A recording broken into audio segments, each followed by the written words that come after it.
விஜயோட தாத்தா பாட்டியும் காவேரி இறந்ததா பொய் சொல்லிடுறாங்க. காவேரி இறந்த அதிர்ச்சிய மீள முடியாத விஜய் வந்து கொஞ்ச நாளா ரொம்ப தனிமையிலே இருந்தாரு. அவர் பார்க்குற பிசினஸ் எல்லாத்தையும் விட்டுட்டு, குழந்தை வளர்க்குறதுலயே அவரு முன் கண்ணோட்டமா இருந்தாரு. குழந்தையும் வளர்ந்துடுறா. அவளுக்கு 5 வயசு ஆயிடுது. அவ பேரும் காவேரியும் வச்சுடுறாரு. அன்னைக்கு குழந்தைக்கு நல்லா குளிப்பாட்டி, ட்ரெஸ்லாம் பண்ணி பிறந்தநாள் விழா கொண்டாடுறாங்க. கோயில்ல அன்னதானமும் ஏற்பாடு பண்றாரு.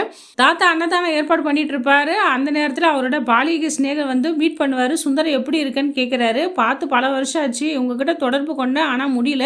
எப்படி இருக்கீங்க? நடந்த விஷயம்லாம் கேள்விப்பட்டேன். ரொம்ப மனசு கஷ்டமாச்சு. யார் கண்ணு பட்டதோ தெரியல. குடும்பம் சின்னாமண்ண ஆயிடுச்சுன்னு சொல்லிடுறாரு. சுந்தரத்தோட ஒய்ஃப் பத்தி விசாரிக்கிறாரு. அவ தவறி 2 வருஷம் ஆயிடுச்சுன்னு அவரும் சொல்றாரு. நல்ல வேளைங்க அந்த பாட்டி இறந்ததே நல்லதா போச்சு. இல்லைன்னா வந்து இப்ப கூட காவேரியும் விஜயும் சேர ஒண்ணு விட மாட்டாங்க. அவங்க தான் ரொம்ப தடையா இருந்தாங்க. பொய்யும் சொல்றாங்க. காவேரி இறந்துட்டா. குழந்தையும் பிரிச்சு வந்தது அவங்க தான். இங்க காவேரி கங்காவோட பொண்ணுகிட்ட சந்தோஷமா விளையாடிட்டு இருக்கா. கங்காவும் டைம் ஆச்சு காவேரி, ஊருக்கு போகணும். நாளைக்கு ஸ்கூல் திறக்குதுல்ல, வா ஊருக்கு போலான்னு சொல்லிட்டு குழந்தைய கூப்பிட்டு ரெடியா வராங்க. அந்த நேரத்துல யமுனாவும் நவீனும் வராங்க.